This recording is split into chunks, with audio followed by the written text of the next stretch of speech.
What's up, cool kids? You're tuned in to another episode of the Power in Prose podcast. I'm so happy to be with y'all for the second edition of the Lost for Words series. If y'all listen to the first one with Marissa, then you know we get into it. And there are really moments where you will feel at a loss for words. Like we're supposed to be speaking in our power, owning our prose, telling our stories, talking to people, testifying, all the things. And even for ourselves, right? People will do different affirmations. I journal every day, but there are moments, times, situations where you don't have it. You don't have the words to say. You are getting people pouring into you, right? But there is not a steady flow. You just holding it all. And I think that those moments can really cripple us. They can make us confused. And we can start to really doubt, do I have a word? Do I have things to say? Am I really as creative as I thought? Did I hear God correctly, right? And it just creates this swirl that can really get us out of sorts.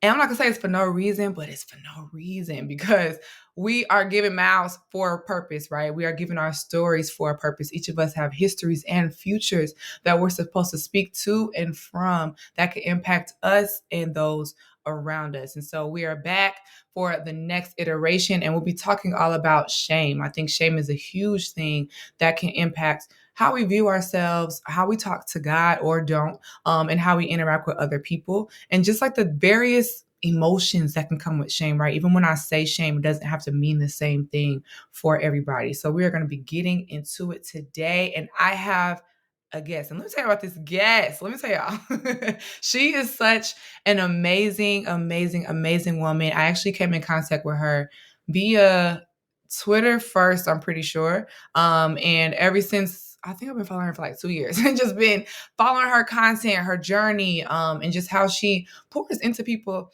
And she doesn't have to, right? None of us have to pour into anybody. All of us could hoard our stories and our journey for ourselves. But you can really, really tell when people are sharing from a place of just, this is what I'm supposed to be doing, right? And it's genuine and it's authentic. And that is exactly what Valencia does with all of her content. So let me go ahead and introduce her and we can pop into the episode. Valencia, amazing lady, is a multi-hyphenate creator, advocate, host, and influencer, using her platforms and unique style to encourage people to embrace their complex and God-given gifts and identity. Her best friend in your head approach to sharing wisdom creates a safe space to discuss hard topics in a relatable and honest way. She is the host of the I Do A Lot podcast, which is returning this October, and the host of the Counting In Bible Study for Artists and Creators. And I actually joined 2 of her Counting In Bible studies. They're great. She'll snatch your wig, she'll get you together, but in a best friend loving way. So, hey, Valencia, welcome to the show. Hi. Hi, Destiny. How are I'm you? great. How are you? I'm all right. Like I said to you a little bit before, it's hot, but we give God praise. We're here. We are here. How are you It is feeling? hot. But I was in St. Louis like 2 weeks ago. Y'all, St. Louis is triple digits every day, all day. So when I came back, I had a different appreciation for our heat because it ain't hot like And like St. Louis already feels like a different. I that. wouldn't call it a demon. I'm not gonna call it a demon, but No, it just no. seemed like a different kind of hot. Yeah, the energy, then that Midwest is a little different. Yeah, it's a little dry. It's a little, Just a yeah, little none of that.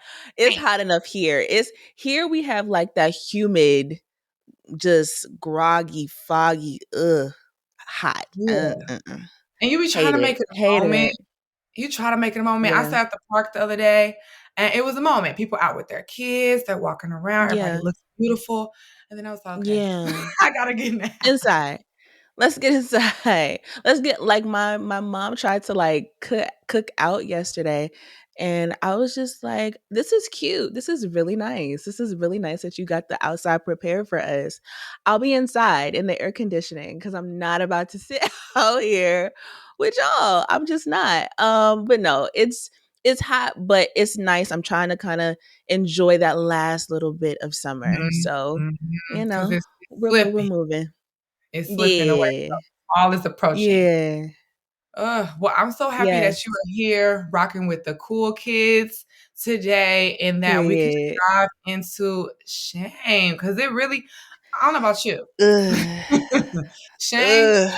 has tried to take me out in so many Yeah. different things, so many different areas of my life. And I think some of them are threats that I think other people can relate to, right? And then there are other ones Mhm. where they probably still can relate, but it feels like a Mhm. destiny experience. And I think that is Yeah. exactly kind of what shame does. It makes you feel that your situation, your scenario is so drastic, so bad, so unique that you Mhm. can't overcome it and Jesus can't either. It's like this, you are on this Yeah. island on your own. And so I just think it's really, really important as we're talking about owning our power and our voices to kind of tackle that and just kind of unravel the different ways that for us, we've seen shame kind of make us have a loss for words and how we've gotten our words back after kind of Mhm. unraveling our emotions with that. So, to kind of For dive sure. in,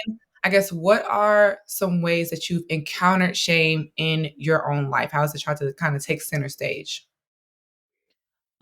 I would definitely have to say from an addiction standpoint, I've actually done a lot of content on pornography addiction and how that was something that I dealt with ever since I was a child. And honestly, when it comes down to anything in that realm or sphere, it's a very taboo kind of topic to talk about, especially when you're growing up in church and you are a woman and you're sexually suppressed. You don't have much information about certain things. And so growing up and, dealing with this addiction, I was full of shame because for one, I'm in church. Like, I know God. Why am I doing this? Mhm. Like that was something that definitely muzzled me for a very long time. I felt like I was a hypocrite. I felt like I really didn't love God, that I didn't trust God the way that I thought that I did because I was addicted to something. And in that, shame developed. I started to hide a little bit more. I started to not pray as much because I was like, why would I talk to you? You probably hate me. Like, you probably hate me. You probably hate this so much and you probably don't want to talk to me about it. So I'm not even going to bother you. I'm not even going to bother the angels. I'm not going to bother nobody. I'm going to just stay here and isolate myself. And stick in the shame. And then I think the second way would probably be just comparison. I feel like social media has this very interesting way of making you compare yourself and where you are in your life to those that are around you, not really knowing what they're experiencing as they are, putting out their highlight reel of Yeah. wins and even some losses.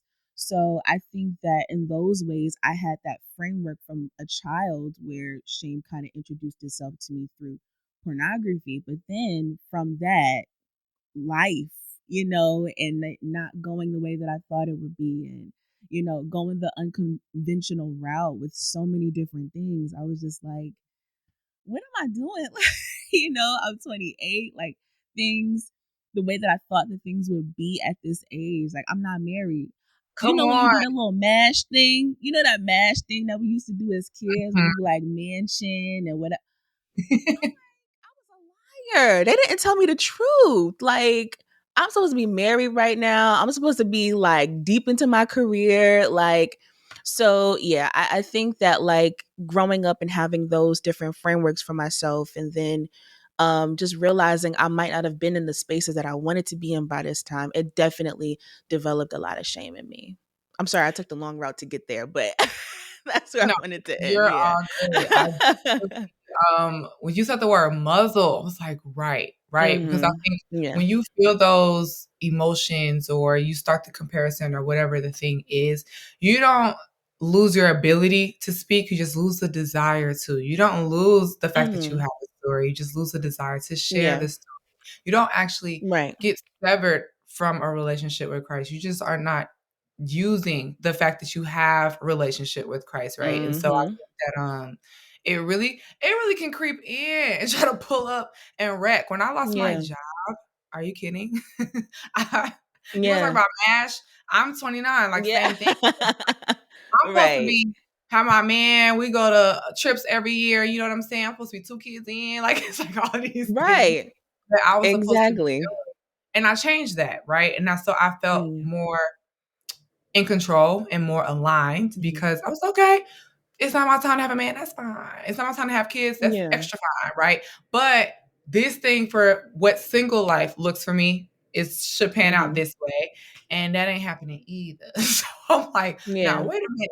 I'm out here really looking crazy, and y'all can see me. Like I'm not going through these things alone. Y'all can Yeah. see me. I'm still required to show up. When I Mhm. had a job and I felt shame before, then it was like, dang, I gotta go to work every day. Dang, I'm on a train every day. And then after that, it was like, okay, I I still got a mama calling me. I still got friends that are hitting me up. Mhm. And I'm Yeah. experiencing a loss. I'm experiencing this shame. And y'all can see me while I do it. And that was very Mhm. tough. And at times it's still tough for me to not be okay or be perfect or where I want to be and not self Yeah. isolate as a result of that. Yeah. Yeah, the self isolation part is probably the biggest part of all of the shame thing because I think that shame not only silences you, but it separates you. You know, you Mhm. don't feel worthy to be in certain spots and spaces. It's very, it gives, I would compare it to like Adam in the garden. And when he had just eaten the fruit and put some leaves around and figs and was like, can you see me? Like, like that's literally where shame was born. Like, he went from being innocent and having this godlike identity to going to feeling like how he was bad. And so he had to cover himself in shame to the point where God was like, where are you? Not because he didn't know, but because it's like, what are you now using to cover yourself from me or keep yourself from me?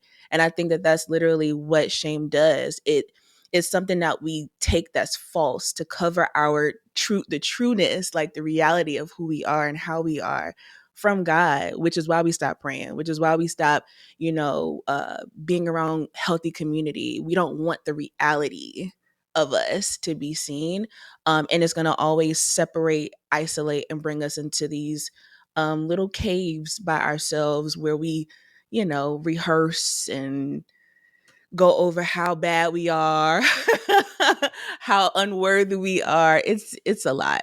It's a lot. It's a lot, and it can be a cycle if you Yeah. don't pay attention even to, like, what triggers your shame, you know? What Yeah. are some ways when you brought up Adam, and so with Adam, God called out to him of, like, "Where you at? Because I Hmm. noticed you Yeah. off center, something's going on." Yeah. But what are so I Yeah. think the guy obviously, he still does that today, he doesn't change, he calls out to us Hmm. each and every day, but I think that Hmm. there are ways that we can notice and reach out to him, right? Hmm. And I actually think about Peter when he was walking on water and he was like, hold up, I'm Hmm. sinking. And he's like, yo, Jesus, Yeah. help me. And Jesus Yeah. immediately Yeah. helps him, right? And so if we're feeling feelings of shame, or even as you talked about with your previous addiction, like what were different ways that you called out and were like, hey, I need help? Um, by saying that I need help. It wasn't necessarily an easy thing because again, when you're dealing with shame, you don't want to admit that there's something wrong. You don't want to admit that like, you may need help in an area kind of like what you were talking about. Me and you have talked about performance anxiety before, especially when you're used to showing up and people are Come used to on. you showing up. You're ashamed that you can't show up the way that you really want to. Yeah. So I think that for me, it was finding the right community to say that I needed help too. Mhm. Because my goodness, I needed someone to reach out and then like I can grab on something because sometimes the shame is so deep, so heavy, it's kind of like a like it's not even like a real loud. It's kind of like a I'm cracking. Is anyone seeing this? Like Yeah, I'm yeah. literally cracking. And having community that knows enough about where you've been and knows where you're going to be like, there's something different about you. And I don't know what that is specifically, but you're not you right now. And so I give all praise to God for community because I struggled with having it. And I'm one of those people that likes to like deal with things by myself, and Mhm. because I don't want to feel like a burden to people. But then I had like people that were like, I'm outside, open your door. Like, you know, to make sure that like I was okay. And so my little help, my little, hey, can you pray for me? Was Mhm. enough for a lot of people in my circle to know like, oh, if she's asking for help, it must be serious. So yeah, Yeah. that's kind of like how I reached out. I can attest to the community piece 100% because Yeah. one, we're not supposed to do anything alone, even when we up, right? We're not supposed to do that alone. So how much more do we need community when we don't feel at our best? And so the Yeah. performance anxiety bit, 100%. If I can't show up, if usually I can go to your thing to celebrate you, and I'm like, right now, I'm so deep in my I stuff, I can't. wouldn't show up, Yep. right? And it would take Yeah. away from your moment versus me being present in your moment. So I'm not gonna come, but then I'm like, dang, I'm not a good friend no more. And it's like, that's who said that? Like, Yep. that's not what it is. It's just That's it. you need to pour more into you so you can be the best friend that you can be. And I think that Hmm. shame be blocking that connection for me. And I just go to like, I'm not a good friend because I'm not showing up. And it just stops. Like there are no other thoughts. Hmm. And I have to have people that get me, that don't have that thought about me, that they know when I'm on and when I'm good and when I'm not. And I don't Hmm. have to say Yeah. anything. He's like, "Oh, yeah, I noticed that we was on FaceTime 2 weeks ago." Like, I was wondering if it was a one-off. You telling me it's not, but I peeped something. I thought you was having a day. Exactly. If you was on your period, like, I don't know what was going on, and I really, really, really appreciate those moments.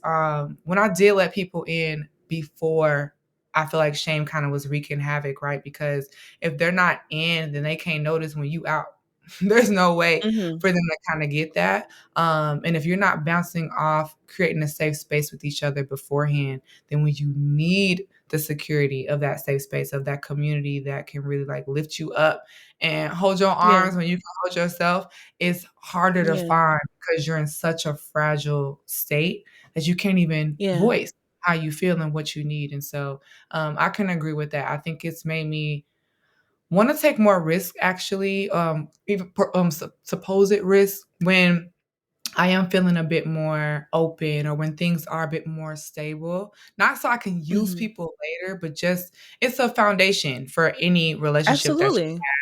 and so yeah, I'm like, okay, you shouldn't do life alone ever. So you don't want to use the Ever. life raft, right? And then once you back to safety, you're like, okay, y'all be good, y'all be well. It's Yeah. like, no, you always want to stay connected with people. Yeah. So that's been a lesson for me, I think, in this last bout of shame. And then I'm getting new community. We're posting on social media. Can you talk a bit Yeah. about that too? Like, I think there are people that don't know me that are wishing me well and that are like, oh, I relate to this thing or I whatever. And I'm like, oh wow, this Yeah. is really sweet that Yeah. my story means something Yeah. to people that quote unquote don't mean anything to me in my day to day, waking up, going to sleep. And I think that we don't value that or even see it as a possibility, honestly, when we first feel that wave of shame. It's like, I mean, even strangers wouldn't want to deal with this. And it's like, girl, who said Yeah. That, you know what? That makes me think of, I was literally, while you were talking, I was thinking about it because I would think that the other way that I like said that I needed help was by writing. And mm, I just remember like maybe 2015, 2016, I started blogging. And that was when I was in like a very abusive situation. And it was just like a lot for me. And I needed to write about something. Even if it wasn't necessarily the situation, I needed to write about something. I needed to write about something that was on my mind because it helped me to process. It helped me to I'll say this. I think it was the Holy Spirit's way of reminding me I wasn't by myself because I mm, think that that's what shame does. It makes you feel like you know you're the only one that does this, right? You know that you're the only one that's wrong. You know, like it does this thing where it lies to you and makes you feel like you're so by yourself. You're the Mhm. only one going through it. And I think the Holy Spirit's urging or unction to say, no, write about it and put it out there. It opened the space for people to be like, oh my God, somebody else is dealing with this. Like, it's not just me. And it gave me so much strength because, again, if shame is covering up something, then faith and freedom looks like uncovering something. So in this case, I was like, well, I'm about to take these leaves off and I'm about to help you take all your leaves off too. Like, it's an invitation to allow people to know that they're not by themselves. Mhm. And so it helps you build that community. So for me, I think going back to the root of it, I think creativity, like my creativity was one of the ways that I was able to walk out of shame because, like you said, it's like it's a choice at this point. Like, I don't have to be here. I don't have to let this affect me. I chose to walk out of it because I was like, I'm not by myself. There are other people that have dealt with this and I can deal with it too. So, Yeah, I think we have gone through a whole pandemic. I on yeah. LinkedIn often, and Shame told me I'm the only person experiencing job loss, and like it just didn't make any It's a sense because lie. I have It's a the lie. and the truth that that's not the Yeah. truth, right? I've seen it, Yeah. I've talked to people, I've experienced it. And yet, when it was my turn, I was like, dang, I'm on this island by myself. Yeah. And I shared, and I was like, oh, who even cares? Like, am I just venting to the void right now? Like, I don't Mhm. necessarily need to do that on a podcast. I don't necessarily need to talk about this on YouTube. It don't make no sense. And then I did it, and there are so many people that are, I'm just vlogging about my day, my whatever. And then Mhm. somebody will see it and be like, oh, I never thought about XYZ. Thanks for sharing that.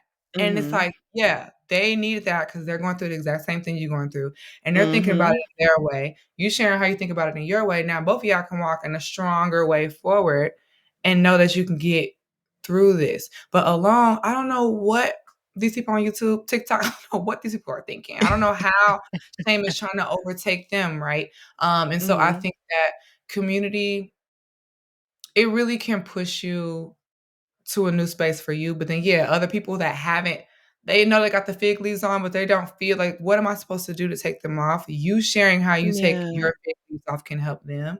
But I do want Absolutely. to recognize there are reasons people don't choose to be in Mhm. community, right? I think especially, I mean, we can talk about Christian, Jesus all day, but there are some Mhm. circles, some spaces where, yeah, you like, oh, porn addiction, and they let you take the mic at church on Sunday?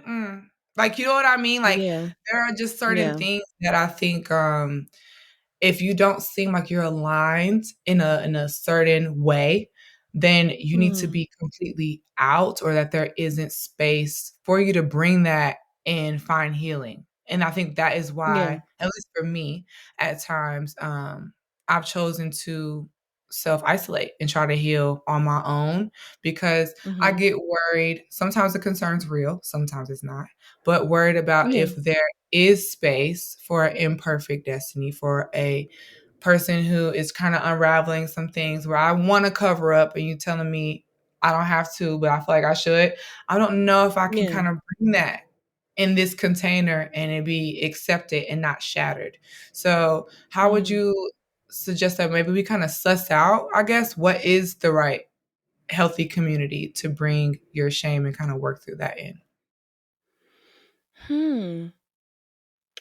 I mean, the way that people act tells everything. I think that, like, outside of just having discernment, people act how they actually are. If you listen close enough, they will reveal who they are, how they are, what their outlooks on life are. If you listen close enough, they will do that.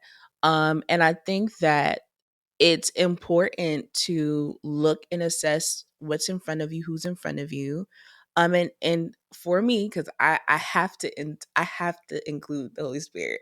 I don't. Let me tell you something, okay? There is not one friendship that I have not asked the Lord about. There, I mean, I've literally been like, Lord, why are they here? What are they doing? Like, should they be here? Should I talk to them about this? Because Mm, everybody can't carry that. Everybody might not, see your imperfectness and respect you trying to live that out or live out a better approach to it in front of people. Like you mhm, said, like somebody can look at me and say, okay, you had a porn addiction. How are you doing praise and worship? Um, well, for one, I'm not a porn addict anymore. That's number one. But even if I was, there I have community and I have people that are walking with me through certain things. And mhm, also, I do believe that community heals. It's an as you go kind of thing. Um, I think it was like the lepers, and Jesus was like, listen, go show yourselves to the elders.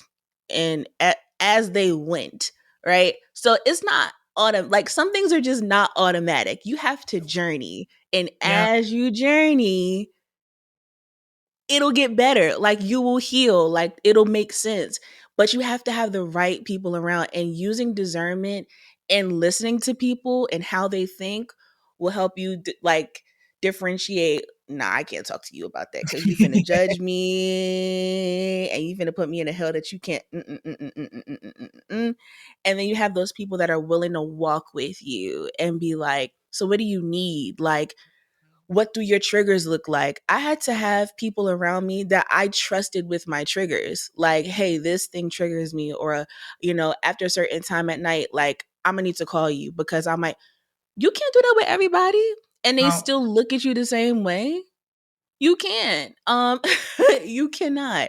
So discerning like who can handle you, because you're not too much. Your shame is not too much. For people that are supposed to be there to help you walk through that. And I think from a practical standpoint, again, just assessing and listening to the people that are around you and how they mhm, handle themselves, because you can learn a lot about how they'll handle you by how they handle themselves. If they're very critical of themselves, they're probably going to be critical of you. If they're judging themselves harshly, even if they're not saying it, they're probably thinking the same thing about you, because mhm, a lot of us are dealing with performance anxiety, are dealing with that inner critic that is loud and wrong and sharp. And so we project it on others. Yeah, we yeah. project it on others. I I hope think that too. answered your question. Oh my God. It did. Oh, it did. I also think, last point on community, that there are certain communities, honestly, if you Google them, there's a community for everything, right? So if I'm a Yeah. gamer and I want to find some fellow Yeah. gamers in my area, I can find them. Or you don't gotta Yeah. be in my area, but you can find Yeah. a club, a group, a Wednesday night, we meet at 7 here for anything Yeah. almost. So I think that Anything. if your direct family, your friends, your church community, your coworkers, like whoever is community for you, don't seem like they it. You using your discernment, you like, nah, I can't talk to none Yeah. of these folks. Yeah. That might be Yeah. real too, right? And I think that there are those specialty groups exist for a reason, because Yeah. it's one, a reminder you're not alone, that your situation ain't Mhm. so niche that nobody else has ever Mhm. felt it before. But those groups have specific tools that your mama might not have. She might not know nothing you talking about, Mhm. right? It's like if I talk to my mom Yeah. about the woes of being a YouTuber, she's like, my mom's never created a YouTube video in her life. So you can only give me Yeah. so much. But so much Where if information. I go Yeah. to YouTubers Anonymous, then I'm able to connect with them about the Mhm. content creation journey and the ups and downs of that, right? And so I just want to put that out there. If you feel like, you know what I'm saying, somebody passed in your family and you're supposed to be over it and you're not, there is a group for grieving that Of exists people. where you can Yes. go. And every week they will talk to you and you can talk about your family member as much as you need to. And you don't have Okay. to feel I'm belaboring the point. I gotta move on. Every week they'll show up and you can exist as you need to. It's there. So I think even I just want to take the time to even remove the shame of my community might not be my community for this thing, and that feels bad. Wherever you got to get it, go Get get it. it. It exists. Get it. No, for real. When I tell you, that's like when it comes down to community and friendship this year, I think we talked about I feel like we talked about this too We did. before, but like yeah, like it's been so weird because you realize like you can have a friend, you can have friends for a certain amount of time, history, Mhm. years of skin in the game, and then you have like that one life issue that they just cannot handle with you. And then you're like, well, are they really my friend? Like I should be able to talk to my friend about this, but they may not have the capacity for you in this moment, in this time in your life. And it might not be necessarily their fault. They may be going through something else that they're trying to carry. So they Yep. might not be able to carry your thing. But you that doesn't mean that like you shouldn't have a person that you can go to and Mhm. share those things with. So even if it's a family member or a friend that you've had for a really long time and you can't talk to them, like you said, it's okay. There is a group, there are friends. Go revisit the friends you probably wouldn't have talked to about this, because they actually might have some wisdom for you, and you might be thinking, well, they don't know nothing, and they probably do. I got some Mhm. like second tier friends that became first tier friends. Oh, can we Real, talk about real it? talk, real talk, real talk. I literally have friends that I never really talked to like that. And I don't know what happened in my life, but it's like they just came in at the right time. And now they are literally the people I talk to almost every other day. Yep. I don't know how it happened. But God Same. has a Same way of way. like promoting people. God has a Mhm. weird way of promoting people in your life and saying, hey, you don't need new friends. You just need to reposition the ones that you have. Like, I For got real, people for in real. your sphere that were divinely placed. Please use them. Yeah. Use them up. It's not wrong to use your friends and know what friends do what. Like I got a friend who I would never talk to for affection. Ever. Ever. But I but I have another one who I could be like, can you please give me a hug? Like, Mhm. can you just coddle me for 2 seconds? Yeah. And then the other friend is like that friend that can give me the logic. Cause I don't want logic all the time. But then you Come have a on. friend that can give you that. So community is important, is what we're really trying to say. Okay. Community is important. And I think in this time, because I definitely have friendship shifts and just shifts with myself, right? Like, forget everybody around. Mm-hmm. Like, what Destiny got to say about this? Like, I think I'm changing my Mm-hmm. mind on some stuff, and that makes me feel shameful because I'll try to be the 10 toes down queen on whatever I'm saying, Mm-hmm. whatever I'm doing, which goes back to the performance anxiety, which goes back to Mm-hmm. am I doing this right? Right. And so I think that Yeah. what this season and kind of unraveling all of that and working through it has reminded me of is that no matter who I actually am, who I think I am, who with me, who not with me, God with me. And I really had to restructure Period. our relationship. Like, okay, you say I can lean on you for anything. Let's test this theory out because I need to For lean real. right now. Like, I have Yeah. things to say to get off my chest. And so we really traveled to a new space because I mean, I Mhm. pray stuff and I've written things that I ain't never talked to God about. I mean, it wasn't a thing. Like some stuff I ain't gonna say I was hiding per se, just wasn't my experience Mhm. where we didn't have to talk about it. And now Mhm. it is. And I want to talk about it every day.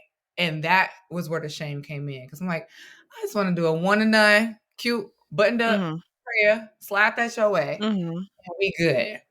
And then I don't feel good yet. Like I'm like, oh no, I'm gonna Yeah. talk again. And that in the beginning had me like, do I not have faith? And that made me feel shameful because why I don't feel fixed, right? And I Mhm. had to learn that's not what this is. God ain't no Mhm. come in, I just fix you and then you on your way. This is relationship. We're Mhm. walking, we're talking, we're journeying together. Yeah. And so That's been a positive. It don't feel positive all the time, keep it a buck, Yeah. but that's been Yeah. a huge positive of the past year is how my relationship with God has grown because of the shame that I felt. The shame that I felt of like, I couldn't call Valencia about this if I wanted to. I couldn't call my mom and my best Mhm. friends about this if I wanted to. You all I got. Since you already know what happened anyway, I'm gonna talk to you by default. Like sometimes it wasn't I'm choosing you because I love you so much. It was like I don't have to rehash all the bull that I just feel like I went through. So Yeah. I guess you up. So I'm gonna talk to you.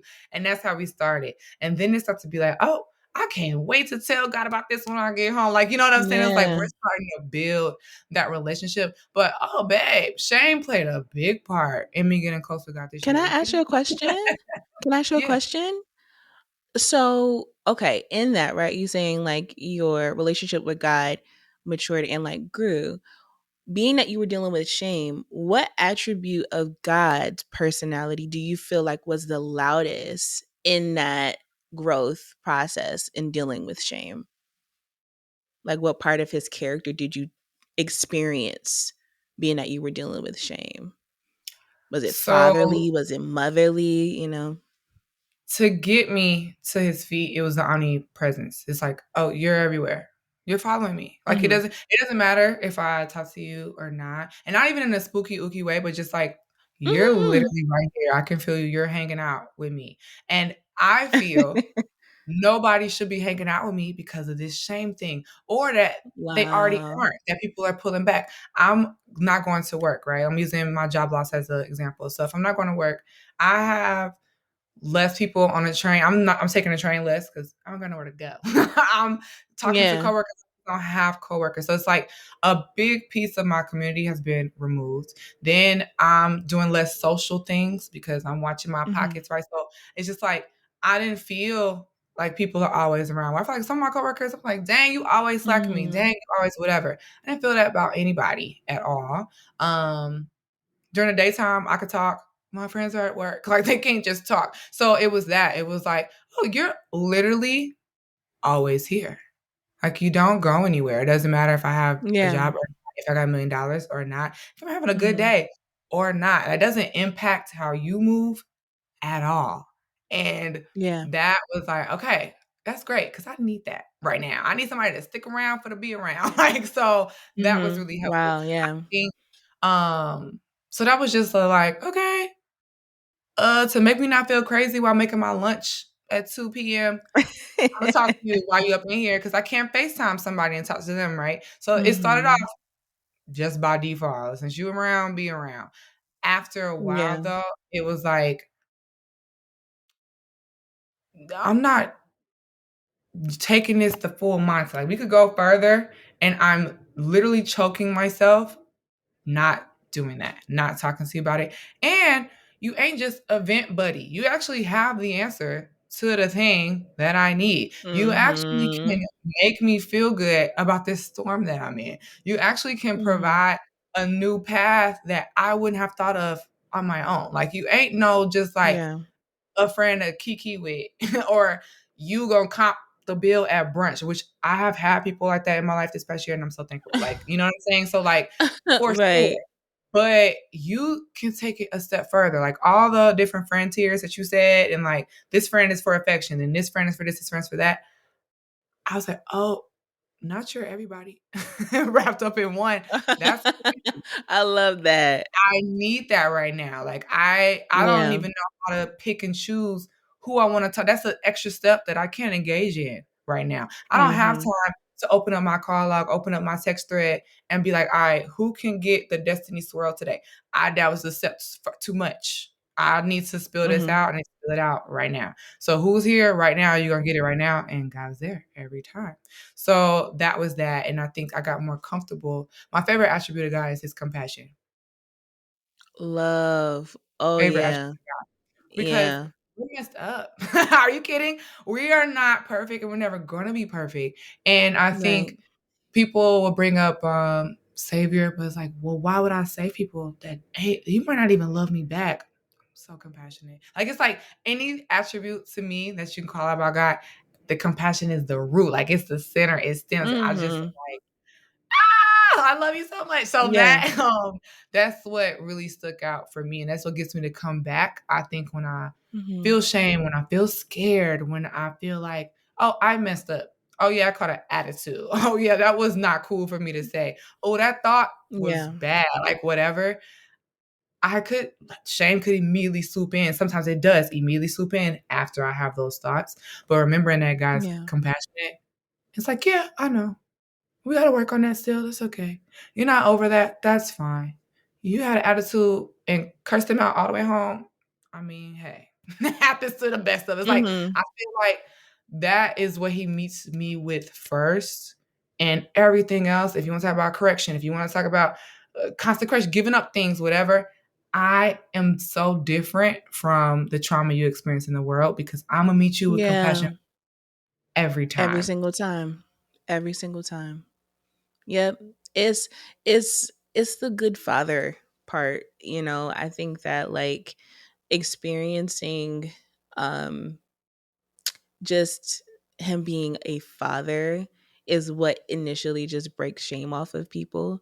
because it I don't know what it is about a father's voice, but like it affirms. So the moment that you feel isolated and shame and all those things, it's like out of his compassion, he's like, where are you? I'm still pursuing you. I'm still looking for you. You can't run from me. You know, like it's kind of like hide and seek. Like even though we're, you know, under these small trees and like, I hope he doesn't see how bad I am. He's like, I already know. I already know this and you're beautiful to me and I'm willing to walk with you and journey with you and love on you through the changes and the, you know, um just how life is. And so that I'm sorry, I'm just that almost made me cry because I'm listening to you and I'm like, wow, yeah, that's exactly how it is. I love that for you. I really, really do. I'm so glad that you got to experience God like that. That's really dope. It's been a journey, okay? I know. I um, know. and I think when people will like hear people talk about their relationship with God or whatever, it can seem like, oh dang, like how they get that, or that they're different, and you can feel shame with that. Let me tell y'all, everybody is going through their own walk with God, Very, and I very can different. have the other day, I woke up at 3:30 in the morning, and I knew I wasn't going back to sleep. So I was like, all right, you got something to say? Because I'm asking God for stuff. And for some reason, he likes to talk at 3:30 in the morning. So I'm like, all Mhm. right, let's do it. Woke up, we talking, read my Bible, I'm jotting notes, da da da da. That was great. That's how I started my Monday. Tuesday didn't look like that at all. Like, you know what I mean? Yeah. And I think that if I would have posted, which some people do, and this is not no shame, no slight, but I think that if I would have just posted the highlight reel of like, me and God spent 4 hours together this morning. I was up at 3:30 Yeah. and I didn't take no nap and I da da da. How are you spending your Not Labor a Day? no, no. Yeah. You can start to Yeah. feel real bad and be like, okay, well, I guess I'm not God's chosen because I slept through the night. Like, you know what I mean? And it can Yeah, just yeah. and like you talked about it in the beginning, like that comparison and shame, sometimes Mhm. they can go hand in hand. So Yep. um yeah, as we're talking about God's attributes, whatever attribute it is for you, whatever He's revealed so far, that's intentional. He don't not reveal things to people if He don't want you to get it. He's like, the girls that get it, get it. So if you get anything about God, y'all got something special going on for real. Because Uh-huh. there's some folks that are blind as bats. They can't tell you anything, right? And so yeah, I just want to speak that out because I know sometimes that grabs me where I'm like, nah, me and God don't be kicking it like that. When I thought he was my homeboy. Maybe he's not my homeboy. And God's like, what you talking about? I thought me and you was good. And I'm like, I thought Exactly. you know? So yeah. Yes. Yeah, no. The Lord is much closer to us than we think. And because we are grading our own papers and feeling like, you know, it's like you said, it's going to look different every day. And I think it's actually cool because God has so many different ways he wants to talk to us. So even if he's Mhm. not waking you up at 3:30 and, you know, it's not like your devotion time is at that point. Your devotion time could be at 7 p.m. the next day and it can sound different, be different, or he can talk to you through a friend or a conversation or a billboard. Lord, that's happened to me. Like, I don't know, literally like just been walking around and I've just been like, God, like what is going on? Like how is like, and then I would just like see something and it would be like, wait, where are the cameras? Like you really see me walking down the street like asking questions and then I just see like some random billboard with like a random phrase that literally matches what I'm praying about in my mind. You know, so the Lord has like so many different ways to talk to us. And if it's not at 3:30 in the morning like this, listen. Even Des All don't of want to wake us up at 3:30 can't every day. answer that call.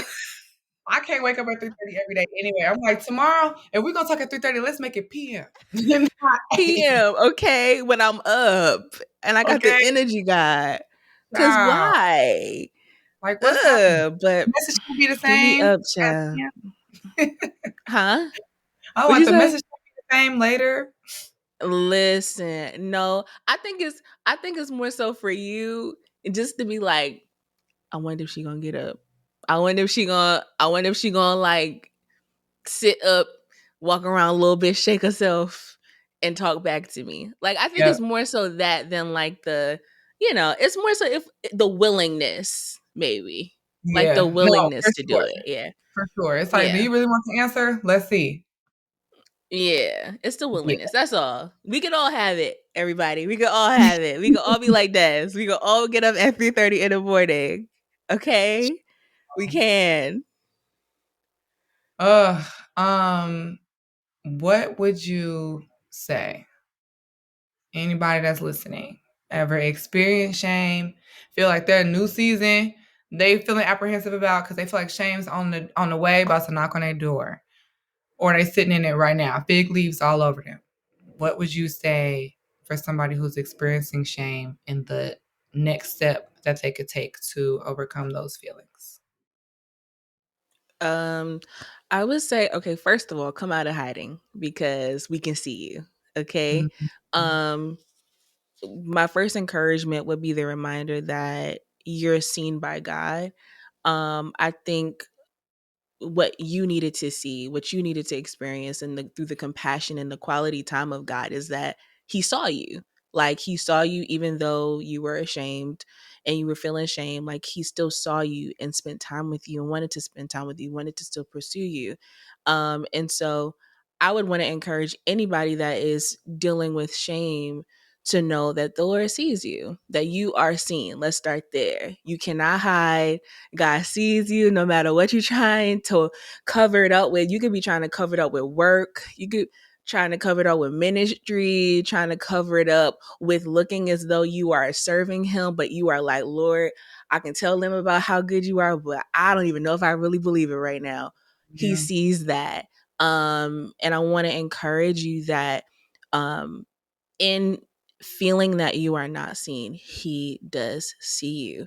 So come out of hiding. There is nothing that you can hide from him. And not only that, he wants to hear from you. Um, he wants to hear from you. And also, whew, this probably is the one more than anything. But shame is a liar. Okay? Shame is a liar. Shame is a liar. All the things that it's been telling you about who you are, how much people love or don't love you, how much you fit or don't fit in, it's all a lie. It is not the truth. Practical steps can look like talking to your community and talking to your friends and saying, what do you see in me? Like what are some things that you see in me that are growing, that are progressing? Because a lot of the times when we are feeling ashamed, we're not even looking at how we're growing. We really could be progressing, but because we're looking through this very small, blurry lens of what life looks like, we don't know that we're growing in different areas and treating people differently than we would have treated them 3 and 5 years ago. So talk to the people that do life with you and ask them, like, have you seen me change? Like, what's different about me? Like, do some assessment and find those truths about yourself and Mhm. affirm them. Let your people affirm you, but then you've got to affirm you. When you hear that you are a great listener, in a season where you don't feel listened to.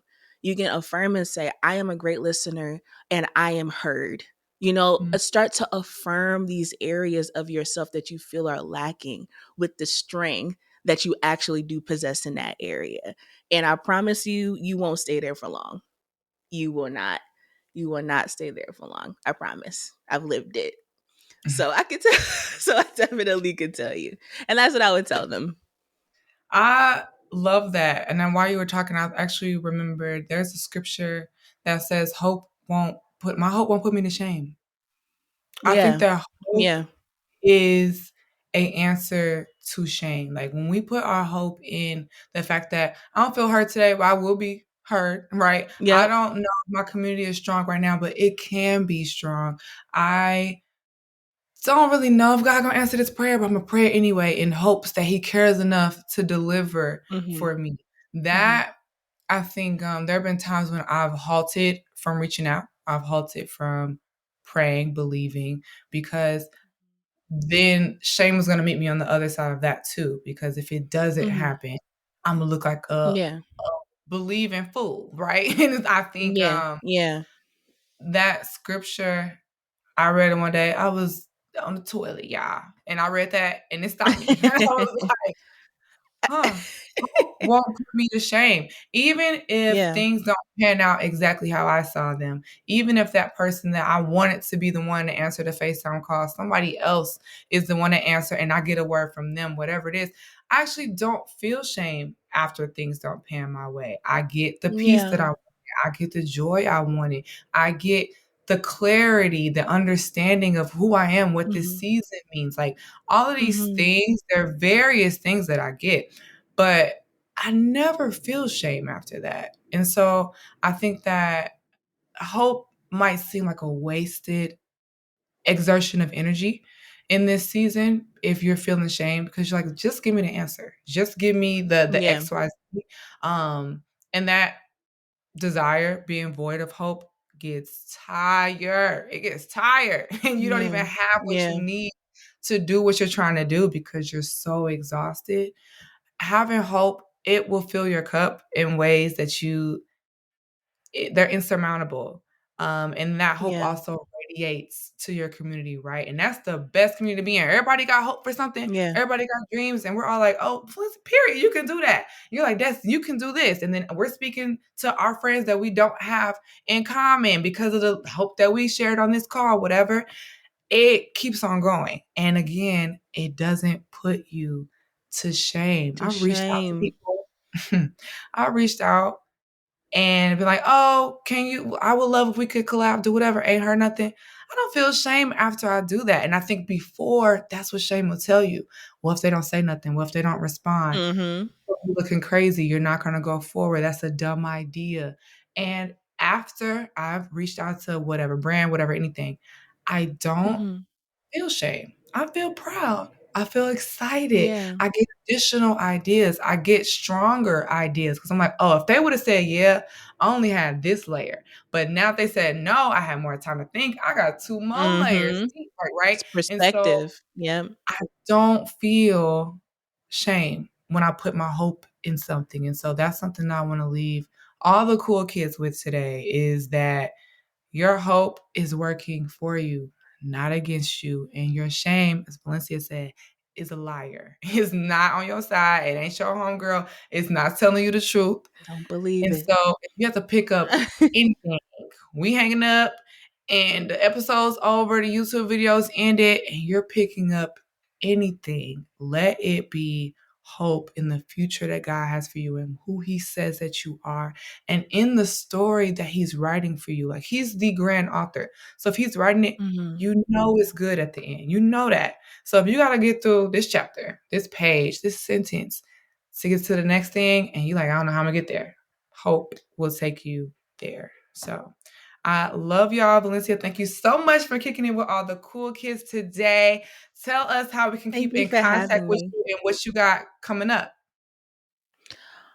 So first you can follow me at the Valenciaga, two A's at the end, on all social media platforms. What do I have going on? Every month, every Wednesday, the last, well, not every Wednesday, every last Wednesday of the month, we have the Counted In Bible study for artists and creators to learn about God and themselves and build a community of resource for one another for our creative endeavors, as well as the pod coming back. I'm very, very happy. I stopped last year after the first season. I was like, I'm gonna come back, and I didn't come back, but now I am. So we'll be back next month. And for right now, that's it. I'm working on those two things. I'm trying to pace my plate right now. So Yes. God be praised. But those are two things that you definitely can look out for. And yeah, that's pretty much it. Amazing. Like I say, y'all, of course I follow her on all the things, but the Counsel and Bible study, it's a hit. It'll hit you and it's a hit. So be sure that you Yeah. tap into that. All of the links will be in the show notes. So be sure that you plug all the way in. And if you haven't already, be sure that you subscribe to the YouTube channel. It is Power in Prose. And I just want to make sure that we stay connected. Also, if you are not tapped in to the Prose and Praise Pages newsletter, I don't know what you're waiting on. It is a weekly newsletter that I drop each and Yeah. every Wednesday to inspire you to stand in your power each and every week. If you need a little bit of a boost, you felt good on Sunday and on Monday, by Wednesday, you like, all right, the week tested me, where Friday at? Then this newsletter is for you. So yeah, I love you guys. Thank you so much, as always, for rocking with the kid. We've been through some ups and some downs, but we are in this thing together. And as much as I hope that I am inspiring and empowering y'all do the same for me. So I love you guys. Remember to profess your power, and that's power in prose. Bye.